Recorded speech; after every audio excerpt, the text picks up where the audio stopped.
Hello everyone, আসসালামু আলাইকুম। সবাইকে ওয়েলকাম জানাচ্ছি আজকের হিসাব বিজ্ঞান ক্লাসে। আজকে আমরা হিসাব বিজ্ঞান প্রথম পত্রের রাজশাহী বোর্ড 2024 সালে আর্থিক অবস্থার বিবরণীর অঙ্ক সমাধান করব। তো চলো দেখি। প্রথমেই বলছে প্রতিষ্ঠানে আর্থিক বছর শেষে কোম্পানির রেওয়ামিল দেওয়া আছে। তো হিসাবে এখানে ডেবিট হিসাবে টাকাগুলোকে দুইটা শ্রেণীতে বিভক্ত করেছে, ডেবিট টাকা ক্রেডিট টাকাতে। নগদ 39,600 টাকা, সাপ্লাইজ 3,300 টাকা, অগ্রিম বীমা 6,000 টাকা, ভূমি 25,000 টাকা, দালান 1,25,000 টাকা, সরঞ্জাম 26,000 টাকা, প্রদেয় হিসাব 6,500 টাকা, অনুপার্জিত ভাড়া হয় 7,400 টাকা, বন্ধকি ঋণ 80,000 টাকা, মালিকের মূলধন 1,00,000 টাকা, মালিকের উত্তোলন 5,000 টাকা, ভাড়ায় 80,000 টাকা, মেরামত ও রক্ষণাবেক্ষণ খরচ 13,000 টাকা, বেতন ও মজুরি 31,000 টাকা। আমাদের রেওয়া মিলের হিসাবে কাজ শেষ। এখন আমরা দেখি অন্যান্য তথ্যাবলিতে বলেছে। 1 নম্বরে প্রতি মাসে 300 টাকা হারে বীমা অতিক্রান্ত হয়। 2 নম্বরে বলেছে জুন 30 তারিখে গণনায় দেখা যায় 800 টাকার সাপ্লাইজ মজুদ আছে। 3 নম্বর সমন্বয়তে দেখতে পাচ্ছি বার্ষিক অবচয় দালানে 6,000 টাকা, সরঞ্জামে 24,000 টাকা।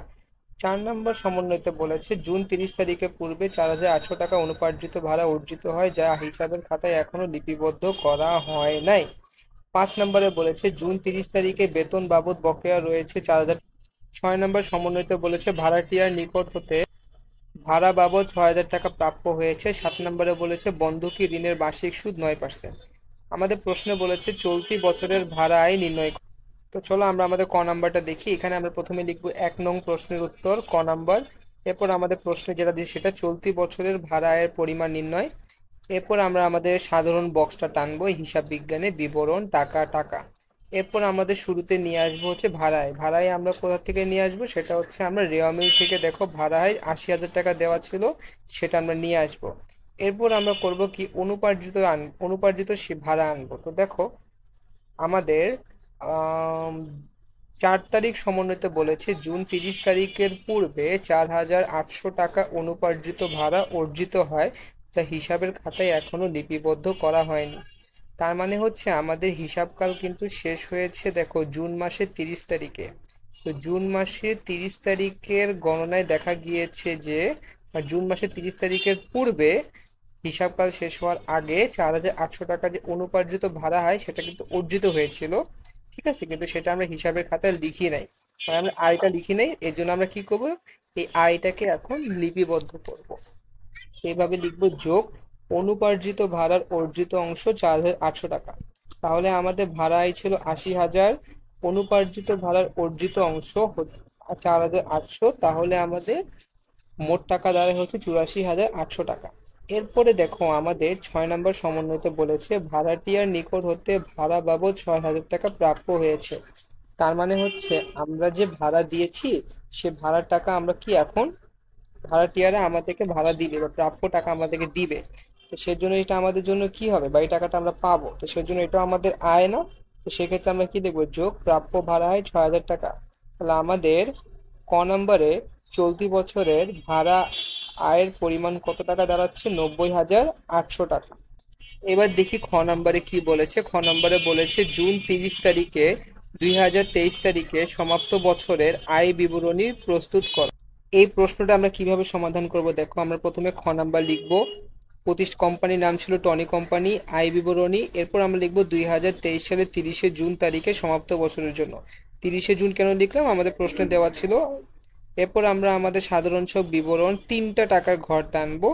এরপর প্রথমে আমরা কি লিখবো, আয় সমূহ শিরোনাম দিব। এরপর লিখবো মোট ভাড়া আয়। কি লিখবো, মোট ভাড়া আয়। সেটা আমরা ক থেকে নিয়ে এসেছিলাম। ঠিক আছে, তো ক নাম্বারে আমাদের মোট চলতি বছরের মোট ভাড়া আয় ছিল 90,800 টাকা। তো এইটা আমরা কি লিখবো, মোট ভাড়া আয় লিখে এই ক নাম্বারে 90,800 টাকা লিখে দিব। ঠিক আছে, এটাই কিন্তু আমাদের মোট আয় ছিল। তো এই জন্য আমরা এটা মোট আয় লিখে এরপর আমরা লিখবো হচ্ছে বাদ ব্যয় সমূহ। তো আমরা ব্যয় নিয়ে আসবো। তো রেওয়া মিল থেকে দেখি কি কি ব্যয় নিয়ে আসছে। প্রথমে মেরামত ও রক্ষণাবেক্ষণ খরচ 13,000 টাকা নিয়ে আসলাম। এরপর হচ্ছে দেখো বেতন ও মজুরি 31,000 টাকা, সেটা নিয়ে আসলাম। যেহেতু এটা নিয়ে একটা সমন্বয় আছে সেক্ষেত্রে এটা আমরা কি করব, প্রথম কলামে লিখবো। তো আমাদের বেতন বকেয়া ছিল, তো এখানে আমাদের সমন্বয়তে 5 নম্বর সমন্বয়তে দেখো লেখা দেওয়া আছে 30 জুন 30 তারিখে বেতন বাবদ বকেয়া রয়েছে 4,000 টাকা।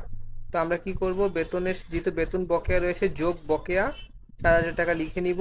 তাহলে মোট টাকা যোগ করলে কত টাকা হয় আমাদের, 35,000 টাকা।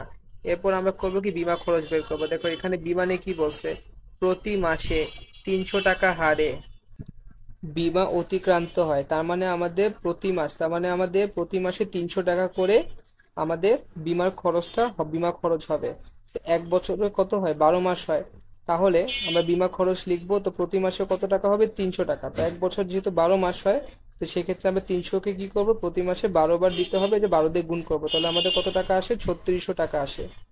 এরপর দেখো আমাদেরকে কি করতে হবে, এটা খুবই গুরুত্বপূর্ণ, খুব মনোযোগ দিয়ে দেখো। দেখো আমাদের রেওয়া মিলে সাপ্লাই দেওয়া ছিল 3,300 টাকা, কিন্তু সমন্বয়তে কি বলছে, জুন 30 তারিখে গণনায় দেখা যায় 800 টাকা সাপ্লাই মজুদ আছে। তার মানে রেওয়া মিলে ছিল কত টাকা, 3,300 টাকা। এই 3,300 টাকার মধ্যে মাসের শেষে বা হিসাব বছরের শেষে 800 টাকা মজুদ থাকে। তাহলে আমাদের কি করতে হবে, আমাদের সাপ্লাই খরচ বের করার জন্য আমাদের রেওয়া মিলে যে পরিমাণ সাব রেওয়া মিলে টাকাটা ছিল 3,300 টাকা, তার সাথে 800 টাকা যে মজুদটা আমরা ব্যবহার করি নাই, ঠিক আছে, যেগুলো ব্যবহার করি না, আমরা প্রতিষ্ঠানে থেকে গেছে, সেটাকে কি করব, বিয়োগ করব। তাহলে আমরা কি করব, খরচের টাকা পেয়ে যাব। বুঝতে পারছো? তার মানে আমাদের মজুদ হিসাব আগে মজুদ ছিল 3,300, সেটাকে ব্যবহার করার পর বছর শেষে 800 টাকা মজুদ আছে। তার মানে আমাদের খরচ হয়েছে 2500 টাকা। এটা আমরা বের করব কিভাবে, আমাদের শুরুতে ছিল 3,300, এর মধ্যে 800 হচ্ছে আমার বছর শেষে আছে, বিয়োগ করলে 2500 টাকা খরচ আমার বের হয়ে যাবে। এরপর আমরা হচ্ছে অবচয় বের করব। অবচয় কিভাবে বের করব, এটা আমাদের রেওয়া মিলে দেখো দেওয়া আছে, সে 3 নম্বর সমন্বয়তে বার্ষিক অবচয় দালান 6,000 টাকা। তো আমরা অবচয় শিরোনাম লিখে দালান 6,000 টাকা লিখলাম, সরঞ্জাম 2,400 টাকা, সরঞ্জাম লিখে 2,400 টাকা লিখলাম, দুটো যোগ করলে আমাদের মোট অবচয় কত টাকা দাঁড়ায়, 8,400 টাকা। ঠিক আছে, এবার আমরা করব কি, বন্ধকি ঋণের সুদ বের করব। তো আমাদের বন্ধকি ঋণের সুদ কি বলে দেওয়া ছিল, যে বন্ধকি ঋণ আহ জানুয়ারি মাসের 1 তারিখ, এক মাস। বন্ধকি ঋণের হিসাবেরটা একটু ভালোভাবে বুঝে দেখো, আমাদের হিসাবকাল কিন্তু 1 বছরে, আমাদের 1 বছর কিন্তু 12 মাস হয়। এখানে আমাদের হিসাবটা শেষ হয়েছে জুন মাসের 30 তারিখে। তাহলে আমাদের হিসাবটা শুরু হয়েছে কখন, জুলাই মাসে। তো হিসাব করে দেখো, জুন মাসে যদি শেষ হয়, তাহলে জানুয়ারি থেকে জুন পর্যন্ত 6 মাস, আর ডিসেম্বর থেকে জুলাই পর্যন্ত 6 মাস, তাহলে মোট 12 মাস। তাহলে আমাদের হিসাবকাল যদি জুন মাসের 30 তারিখে 2023 সালে শেষ হয়, তাহলে আমাদের হিসাবকাল শুরু হবে 2022 সালে জুলাই মাসের 1 তারিখে। ঠিক আছে, তাহলে আমাদের হিসাবকাল যদি জুন মাসের 30 তারিখের 2023 সালে শেষ হয়, তাহলে আমরা বন্ধকি ঋণ হচ্ছে বিনিয়োগ করেছিলাম হচ্ছে জানুয়ারি মাসের 1 তারিখে 2023 সালে। তাহলে জানুয়ারি মাসের 1 তারিখ থেকে শুরু করে জুলাই মাস পর্যন্ত মোট কত মাস হয়, আমাদের 6 মাস হয়। ঠিক আছে, আশা করি তোমরা এটা বুঝতে পেরেছ। যদি কেউ বুঝতে না পারো আমাকে কমেন্ট সেকশনে জানিও, আমি ভালোভাবে এটার জন্য তোমাদেরকে বুঝিয়ে দিব। তাহলে আমাদের বন্ধকি ঋণ হচ্ছে জানুয়ারি মাসে 1 তারিখে ছিল, হিসাবকাল শেষ হয়েছে 2023 সালের জুন মাসে। তাহলে আমাদের মোট 6 মাস। তো বন্ধকি ঋণে আমাদের কত, 80,000 টাকা। আমরা 80,000 টাকা লিখলাম। এই 80,000-এর উপর আমাদেরকে 7 নম্বর সমন্বয়তে বলেছে 9% হারে সুদ ধরতে। তো 80,000-এর 9% সুদ ধরবো, তার উপর যেহেতু সুদ হচ্ছে আমাদের 1 বছরের না ধরে 6 মাসের সুদ আমাদের গণনা করতে হবে। তো সেক্ষেত্রে আমরা কি করব, 9% করলে যে পরিমাণ টাকা বের হয় সেটা হচ্ছে 1 বছরের টাকা, তার সাথে আমরা 6 দিয়ে গুণ করব, 12 দিয়ে ভাগ করবো, তাহলে আমরা মাসের টাকা 6 মাসের টাকা বন্ধকি ঋণের সুদ পেয়ে যাব। তাহলে কত টাকা আসে, 3600 টাকা। ঠিক আছে, তাহলে আমাদের মোট ব্যয় কত টাকা দাঁড়াচ্ছে দেখো, 66,100 টাকা। আমাদের কত টাকা, 66,100 আমাদের মোট ব্যয় দাঁড়ালো। তাহলে আমাদের মোট আয় ছিল 90,800 টাকা, ব্যয় হচ্ছে 66,100 টাকা। তাহলে আমাদের নিট আয় কত হবে, 24,700 টাকা। আশা করি তোমরা আয় বিবরণী কিভাবে বের করতে হয়, তৈরি করতে হয় সেটা বুঝতে পেরেছো। এখন আমরা আমাদের নাম্বার প্রশ্নতে চলে যাব। সেখানে বলেছে জুন 30 তারিখে 2023 তারিখে চলতি সম্পত্তি ও চলতি দায়ের পরিমাণ নির্ণয় করো। তাহলে দেখো আমরা প্রথমে কি করব, আমরা প্রথমে করব কি, নাম্বার লিখবো। নাম্বার লিখে জুন 30 তারিখ 2023 তারিখে চলতি সম্পত্তি ও চলতি দায়ের পরিমাণ নির্ণয় করব। ঠিক আছে, পরে তারপর লিখে বিবরণ 3টা টাকার ঘর টানবো, এরপর শিরোনাম দিব হচ্ছে চলতি সম্পত্তি। ঠিক আছে, তো চলতি সম্পদে আমাদের প্রথমে কি ছিল, নগদ 39,600 টাকা রেওয়ামিল থেকে নিয়ে আসলাম। সাপ্লাইস ছিল 3,300 টাকা, এটা আমরা প্রথম কলামে নিয়ে আসছি, কারণ আমাদের সমন্বয়তে কিন্তু আহ, খরচ কিন্তু বাদ দিয়ে দেখাইতে হবে। তাহলে আমাদের সাপ্লাইস খরচ কত ছিল, 2,500 টাকা, এটা আমরা আগে কিন্তু বের করেছি। তাহলে 3,300 টাকা থেকে যদি আমাদের খরচ 2,500 টাকা হয়, তাহলে আমাদের সাপ্লাইস মজুদ কত টাকা থাকে, 800 টাকা। এছাড়াও দেখো তোমাদের জুন 2 মাস সমন্বয় 2 নম্বরে বলেই দিছে, জুন 30 তারিখে গণনায় দেখা যায় 800 টাকা সাপ্লাইস মজুদ আছে। তার মানে 3,300 টাকার মধ্যে 800 টাকা মজুদ হিসেবে লিখে দিচ্ছে, এর এর যে ব্যবধানটা থাকবে এটি হচ্ছে আমার খরচ। ঠিক আছে।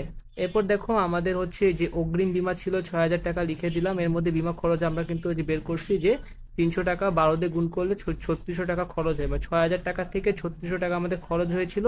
তাহলে আমাদের অগ্রিম কত থাকে, 24,000 টাকা থাকে, 2400 টাকা থাকে। ঠিক আছে, 2400 টাকা থাকে। এরপর দেখো আমাদের 6 নম্বর সমন্বয়তে বলছে 6,000 টাকা প্রাপ্য হয়েছে। একটা কথা মনে রাখবা, যখনই কোনো সম্পদের পাশে প্রাপ্য কথাটা উল্লেখ থাকবে সেটা আমার জন্য চলতি সম্পদ। ঠিক আছে, সবসময় প্রাপ্য ভাড়া, প্রাপ্য বিনিয়োগের সুদ সবগুলো কি হবে আমার জন্য, চলতি সম্পদ বা সম্পত্তির পাশে হবে। যেহেতু এখানে প্রাপ্য লেখা আছে সেক্ষেত্রে 6,000 টাকা লিখলাম। তাহলে আমাদের মোট সম্পদ, চলতি সম্পদ কত টাকা দাঁড়ালো, 48,800 টাকা। এবার আমরা চলতি দায় বের করব। চলতি দায় রেওয়া মিলে দেখো খুবই সহজ, প্রদেয় হিসাব 6,500 টাকা দেওয়া ছিল, নিয়ে আসলাম। অনুপার্জিত ভাড়ায় ছিল 7,400 টাকা। এর মধ্যে আমাদের 2 নম্বর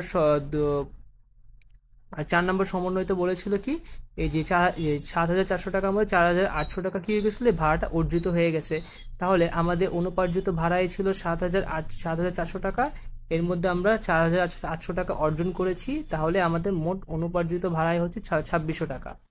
বকেয়া বেতন, এটা আমরা হচ্ছে যে আগেই অঙ্ক করেছি, যখন যে বিশ্বদায়িতে বকেয়া বের করছিলাম 4,000 টাকা, অথবা রেওয়া মিলে দেওয়াই ছিল এটা 4,000 টাকা, সমন্বয়তে দেওয়া ছিল। দেখো বেতন বাবদ বকেয়া আছে 4,000 টাকা দেওয়া ছিল।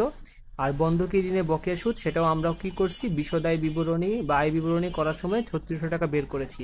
তাহলে মোট দায় যোগ করলে আমাদের কত টাকা আসে, 16,700 টাকা। এটা আমাদের কি মোট চলতি দায়। তো আশা করি তোমাদের এই ভিডিওটি ভালো লেগেছে। এরকম ভিডিও আরও পেতে ফলো করো আমাদের ফেসবুক পেজ এবং আমাদের ইউটিউব চ্যানেলকে সাবস্ক্রাইব করে আমাদের পাশে থাকো। পরবর্তী ভিডিওর জন্য দেখা হচ্ছে পরবর্তী ক্লাসে।